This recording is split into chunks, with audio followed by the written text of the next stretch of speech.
bienvenue Sophie Beaupère. Vous avez peur de la mine parce que vous auriez pu vous mettre un petit peu plus proche. C'est vrai que je n'avais pas réalisé que les autres étaient en visio, je vais me mettre plus proche. Voilà, non, mettez-vous plus proche. Tu as fait un test Covid? Un test Covid, tout va bien. Et bonjour à Frédéric Valtou et Marie-Sophie De Saulles, que je ne vois pas. Si, on les voit tous les deux, voilà. Alors, vous êtes un petit peu découpés pour le moment, mais ça va s'arranger. Ça y est, on vous voit correctement. Bienvenue à tous les deux. Sophie Beaupère, je vais commencer avec vous, puisque vous êtes ici. Quelles sont les priorités des acteurs de la cancérologie aujourd'hui?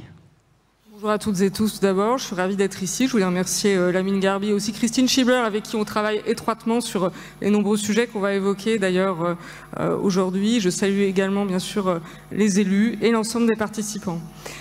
Alors, les sujets, ils ont déjà été évoqués lors des précédentes tables rondes. On a pu voir lors de la crise Covid qu'il y avait une formidable dynamique de la part des acteurs de santé pour travailler ensemble, à condition, et ce sont les clés pour les 5 ans qui viennent, qu'on leur fasse confiance, que les pouvoirs publics leur fassent confiance, et aussi que leurs conditions d'exercice soient simplifiées. Ça, ce sont, je dirais, les clés de la réussite. Et les clés de la réussite pour finalement arriver à mettre en œuvre quelles priorités? Il y a 3 priorités, ça a été évoqué précédemment. Il y a tout d'abord créer un véritable choc d'attractivité pour les professionnels de santé.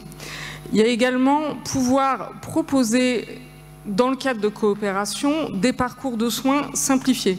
Parcours du patient, parcours du combattant, c'était le titre d'une étude de l'Institut Montaigne et je pense que cela résume bien les choses. Un autre objectif fondamental, c'est d'arriver à être à la fois entre les acteurs de santé, mais aussi les élus, l'éducation nationale, la médecine du travail, dans une logique de santé globale, ça a été évoqué également, logique One Health, au sein de nos territoires. Et enfin, la 3e priorité, c'est en particulier bien sûr en cancérologie, favoriser encore davantage la recherche et l'innovation au service de l'ensemble des citoyens. Donc la première priorité, ça a été dit, le choc d'attractivité. Pourquoi? Parce que les enjeux démographiques sont majeurs.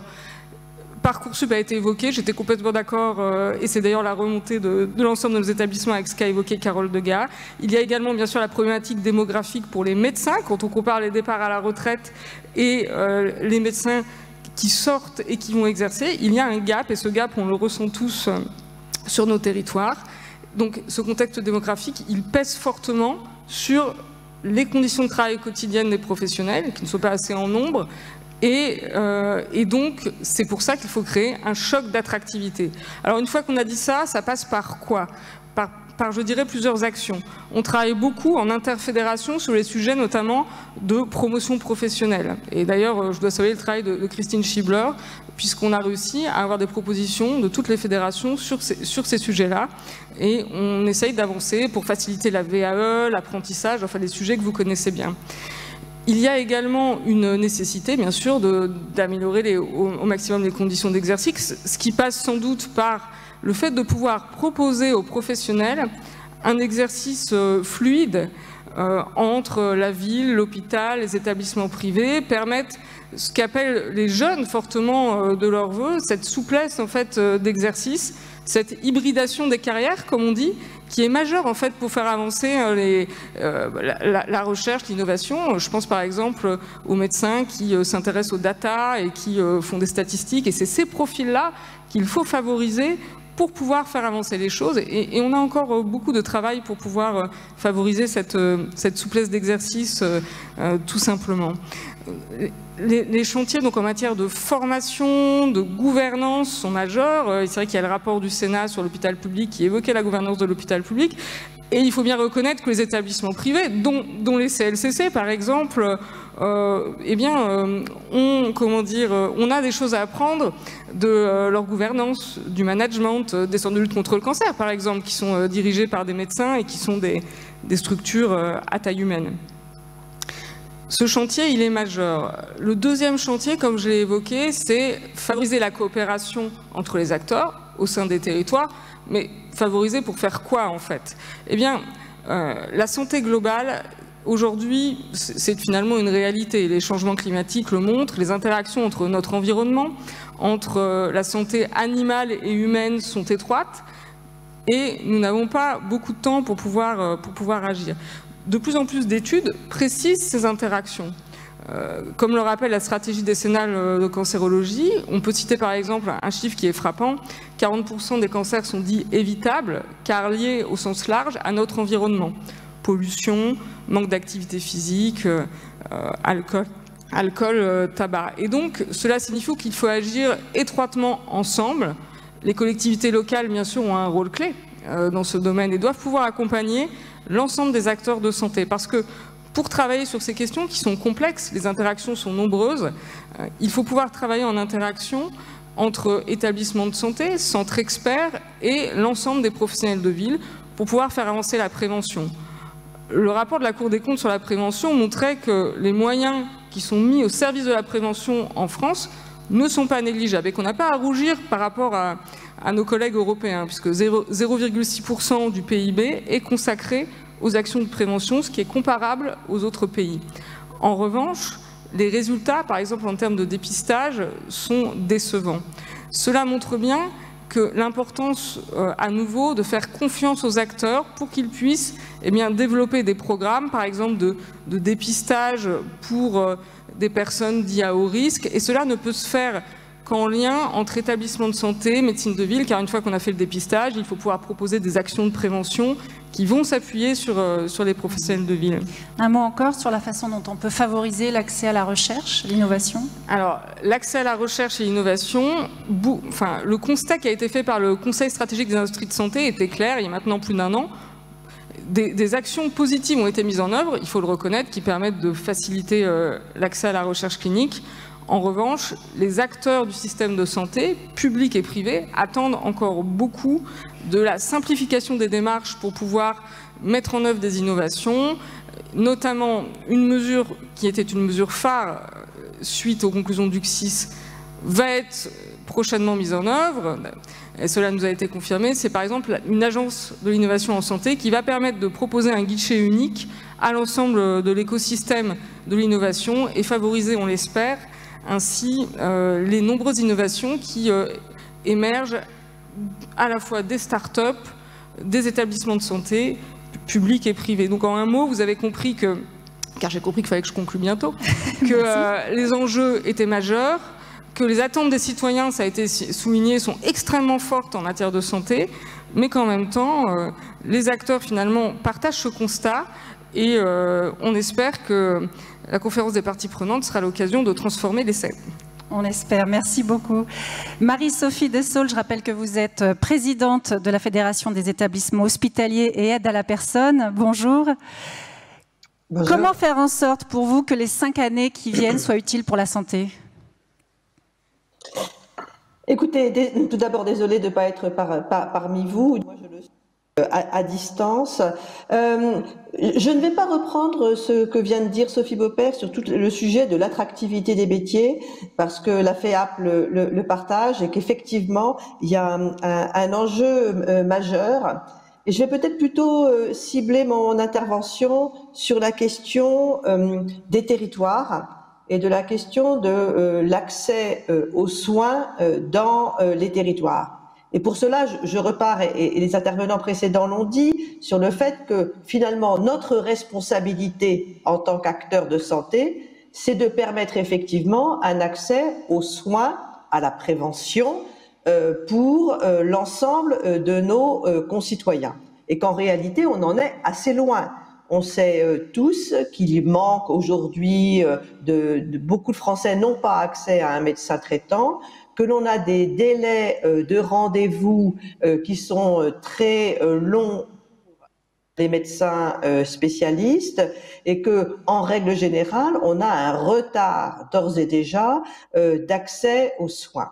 Et donc, il me semble que dans le cadre de la conférence des parties prenantes, l'enjeu majeur, il va être de répondre à cette question-là, c'est-à-dire comment acteurs de santé, avec l'ensemble des partenaires que sont effectivement les collectivités territoriales, l'Agence régionale de santé, l'État, comment on réussit à permettre cet accès aux soins. Et il me semble que pour ce faire, ça ne peut passer que, comme on l'a vécu dans le cadre de l'épisode Covid, par une co-construction de réponses au niveau des territoires. Alors, je ne sais pas si on peut parler d'urgence, comme le disait tout à l'heure M. Delubac, mais il me semble en clair que de manière construite, permanente, il faut à organiser une co-construction de la réponse en santé dans nos territoires et en le faisant avec les associations de personnes malades et avec l'ensemble des acteurs de santé. Et qu'il est pour le coup urgent, juste pour terminer, il est juste urgent de réussir à sortir de nos cloisonnements de statuts pour simplement s'intéresser à la personne et à la réponse qu'il faut organiser. Je voudrais juste vous poser la question, vous parlez de cette co-construction, elle a effectivement été très efficace, elle a bien fonctionné pendant le Covid, pourquoi ça n'a pas continué en fait ? Ah bah ça c'est une bonne question. Écoutez, je pense que sans doute que l'ensemble des acteurs de santé est retourné à ses vieilles habitudes de concurrence et de recherche d'activité, parce que c'est le modèle financier qui est aujourd'hui, qui n'est pas forcément mauvais, mais peut-être qui doit être équilibré.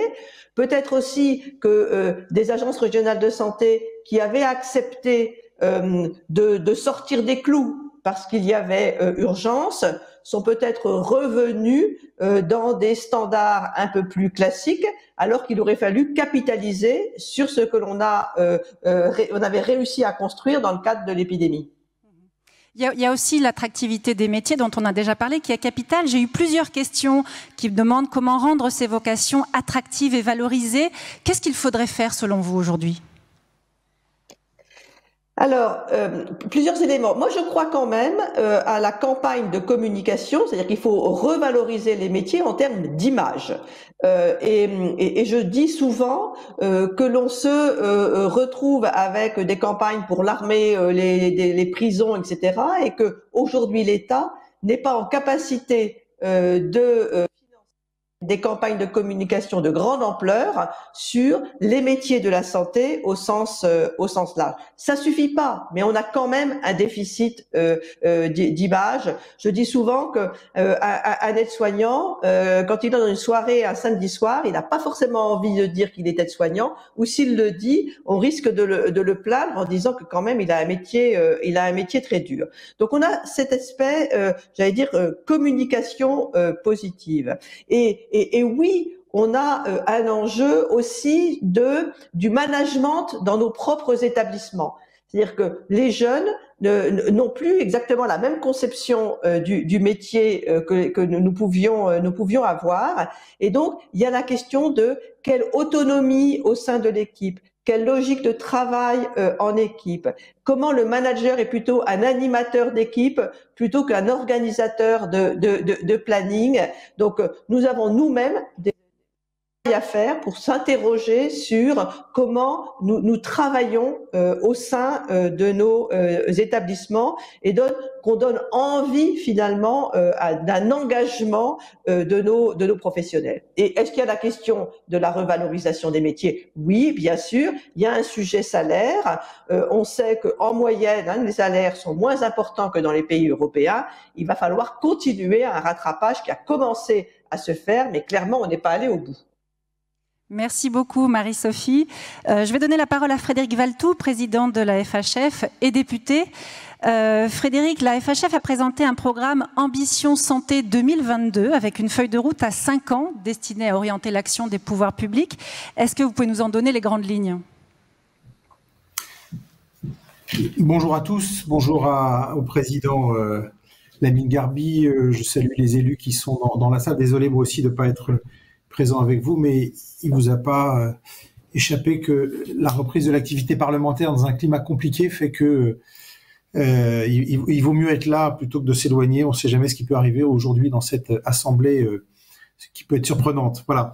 En tout cas, ça me fait plaisir d'intervenir devant vous tous, de répondre à vos questions et peut-être d'avoir le temps d'échanger un peu avec vous. D'autant plus que, c'est un clin d'œil, je termine mon mandat à la Fédération hospitalière de France demain matin et donc on pourra considérer que, vous voyez, j'ai voulu adresser des signaux forts d'amitié avec le privé. En terminant 11 ans de mandat à la Fédération hospitalière par cette petite intervention devant vous. La feuille de route qu'on a adoptée, je ne vais pas vous la détailler parce que d'abord, elle date d'il y a quelques mois. Ensuite, elle met en avant une trentaine de propositions. Elle a été l'objet d'un long travail de maturation et de préparation, un peu particulier parce que on était encore dans la période du Covid. Lorsque nous avons rédigé cette feuille de route que nous avons présentée aux candidats aux élections présidentielles, et donc elle prenait en compte bien sûr ce contexte tout à fait particulier. Les propositions qu'on mettait en avant reprennent la plupart des engagements qui sont ceux de la Fédération hospitalière depuis longtemps, c'est-à-dire de réorganiser le système de santé à partir des points forts de chacun des secteurs, mais aussi peut-être de faire bouger le cursus du rôle et de la place de chacun, peut-être en relisant ce que sont les droits et obligations de chacun des acteurs de ce système de santé. Moi, je suis satisfait d'une chose, c'est qu'aujourd'hui, le président de la République, le gouvernement a pris à travers le CNR, à travers la volonté, après quelques mois de concertation, d'attaquer des chantiers importants pour le système de santé, a pris la méthode que l'on souhaitait. On avait en 2020, donc dès le démarrage de la pandémie, mis en avant le besoin d'un effort financier majeur pour l'hôpital, à la fois en investissement, mais aussi en reconnaissance du rôle et de la place des hospitaliers à travers un effort salarial. On avait été entendu à travers le Ségur. J'ai jamais considéré, d'ailleurs le gouvernement non plus, que le Ségur était une fin en soi. C'est une première étape. Mais malgré tout 19 milliards d'euros pour l'investissement, 8 milliards d'euros pour les rémunérations à l'hôpital. C'est une première étape puisque derrière il y a beaucoup à redessiner dans le système de santé. Et donc à travers les chantiers qui vont être ceux annoncés dans le CNR santé par l'équipe gouvernementale, par le président de la République, sur la question effectivement de la meilleure répartition des gardes, la lutte contre les déserts médicaux, la question du financement de l'ensemble, le chantier de la pertinence des soins, et vous savez à quel point nous, on est des fervents défenseurs sur le plan financier, de faire de la pertinence, j'allais dire, une boussole dans la réorganisation des financements du système de santé. Tous ces chantiers vont être ouverts dans les prochaines semaines, et donc on attend ces débats avec gourmandise, puisqu'ils rejoignent plusieurs de nos préoccupations. Je pense que je l'ai dit la semaine dernière aux universités d'été de notre fédération, on est un peu sur le quinquennat de la dernière chance, et en disant ça, je ne veux pas jouer les oiseaux de mauvais augure. On voit bien que le système de santé se délite, n'ayons pas peur des mots, et qu'à partir de là, si on n'attaque pas si on ne prend pas en main les vrais sujets, si on n'attaque pas des réformes de fond qui seront douloureuses pour tout le monde et difficiles pour tout le monde parce qu'elles devront demander à chacun de réajuster son mode d'intervention, ce système que les Français plébiscitent, ils vont continuer à le voir se déliter sous leurs yeux. Voilà ce que je peux dire. Donc on est aujourd'hui dans une période d'attente. On a l'impression qu'on veut attaquer les vrais sujets parce que de toute façon, on est au pied du mur et on n'a plus le choix. La question de la démographie des médicales qui se casse la figure, la question du fossé qui se creuse d'ailleurs entre le public et le privé et qui s'est beaucoup creusé ces dernières années. Tout ça, c'est des sujets qui ne peuvent plus attendre et que, on espère, le gouvernement va maintenant prendre à bras le corps. Parmi les sujets d'ailleurs qui ne peuvent plus entendre, il y a aussi la transformation énergétique. Comment est-ce que vous pensez pouvoir l'intégrer à la transformation de ce système de santé qui est quand même déjà extrêmement tendu ? Oui, évidemment, c'est un sujet qui est complexe parce que c'est une attente de la société, mais c'est une attente aussi des professionnels qui est forte. La santé ne doit pas échapper à la volonté, à la nécessité d'accorder les pratiques professionnelles aussi avec les enjeux environnementaux. Il n'est pas question effectivement que la santé reste de côté, mais néanmoins c'est vrai que l'urgence liée à la crise du système, l'urgence liée à des questions plus ponctuelles, budgétaires, etc., peuvent donner l'impression qu'il faut les renvoyer à plus tard. C'est pour ça que on va publier dans quelques semaines une contribution avec un certain nombre de propositions pour montrer que voilà, à tout niveau, dans les pratiques au quotidien, dans la conception des établissements, dans un certain nombre sur un certain nombre de sujets, les hôpitaux et l'offre publique ne veut pas s'exonérer de l'effort à faire en matière environnementale.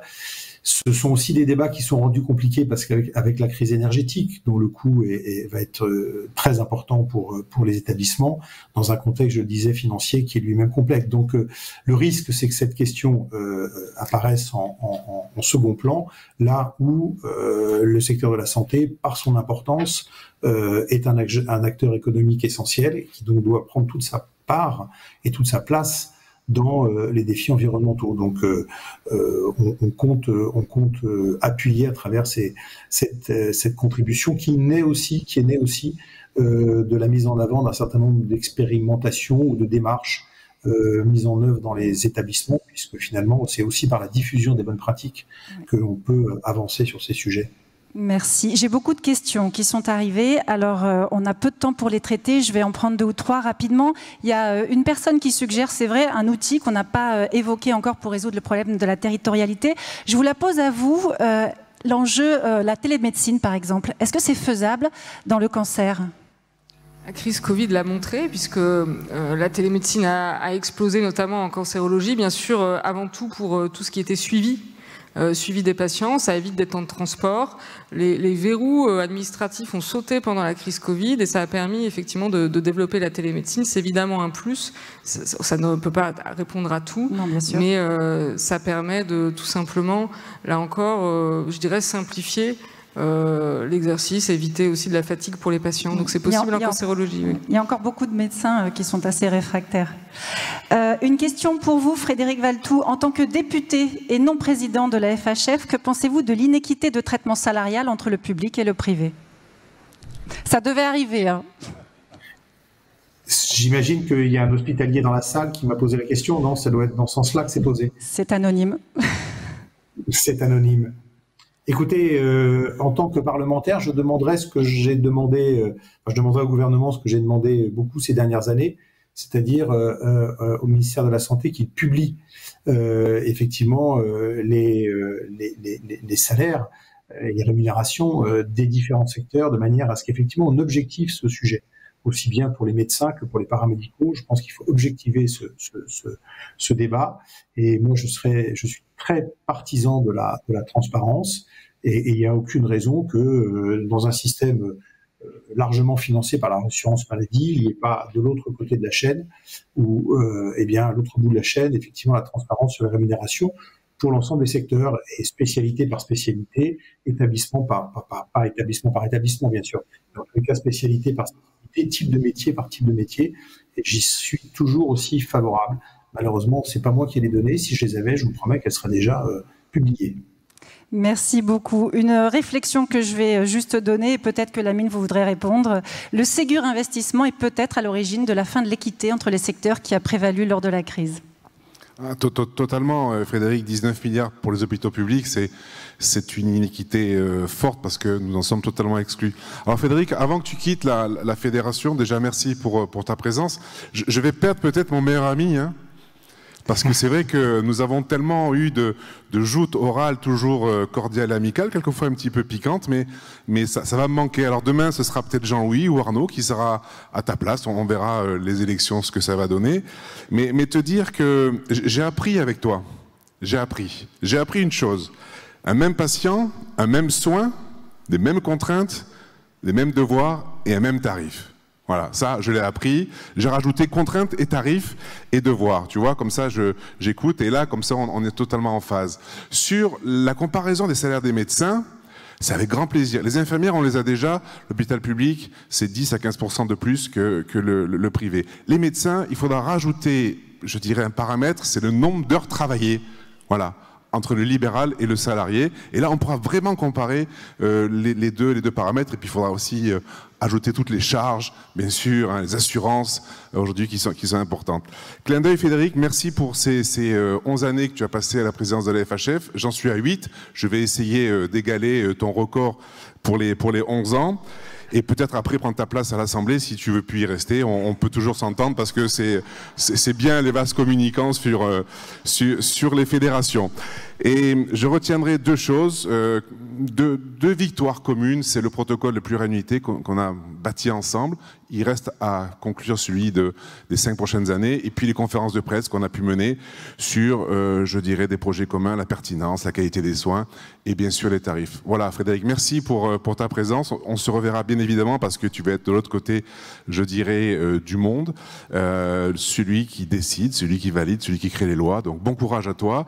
Je crois que c'est pas très simple dans l'Assemblée nationale aujourd'hui, mais bon courage à toi. Je sais que ça va être... On va en parler justement dans quelques secondes. Merci Églantine. Merci Sophie Beaupère, merci Marie-Sophie De Saulles et merci Frédéric Valtou.